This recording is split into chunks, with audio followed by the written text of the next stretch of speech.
Okay, continuing our coverage of fortifications and the different types, we're going to focus now on barricades. Barricades are a very specific type of fortification that's going to block a road hex and block different lines of sight. And it is very similar to a wall, but it does have some exceptions to it. Got an example laid out here, and you can see looking at the barricade counter itself that it looks similar to a bunker in that it has an arrow pointing at its direction. Well, that arrow points to the hex side that is being blocked by the barricade itself. So it's this hex side right here that the barricade is actually applied to. Obviously, since there's a barricade here, vehicles and mounted units would not be able to take and cross this barricade. It's going to block off their modes of travel across it.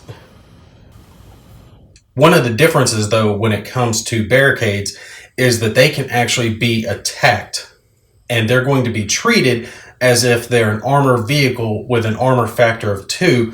So an ordnance fire table weapon that has a penetration value greater than 1, so 2 or higher, can take and destroy a barricade. So our Sherman tank here obviously has a penetration value greater than 2.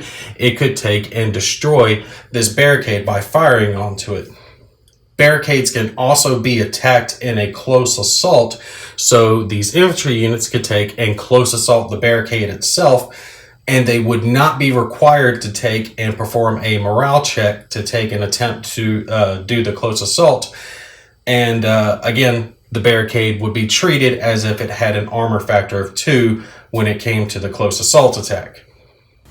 Barricades, obviously, they're going to take and block line of sight.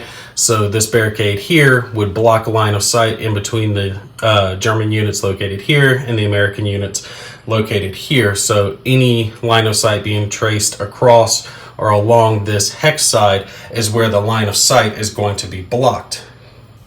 Now, like I said earlier, it does have a target modifier similar to a bunker. You can see located in the bottom right, but you're going to treat that target modifier like it's a wall. So anything that a wall is not going to defend against, like certain types of indirect fire, a barricade is not going to defend against either for units located in that hex.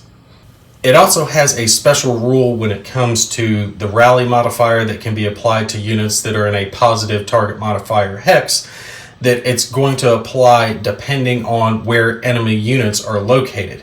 So if a unit is shaken like this one here and it attempts to make a rally attempt, they will get the -2 rally modifier only if all enemy fire is being traced across that barricade hex side to effectively protect them.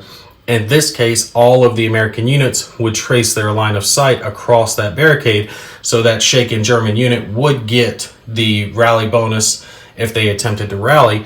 But if our American unit were moved up north, their line of sight would be traced differently and not across that hex side, so the German unit would no longer get the rally bonus in that situation.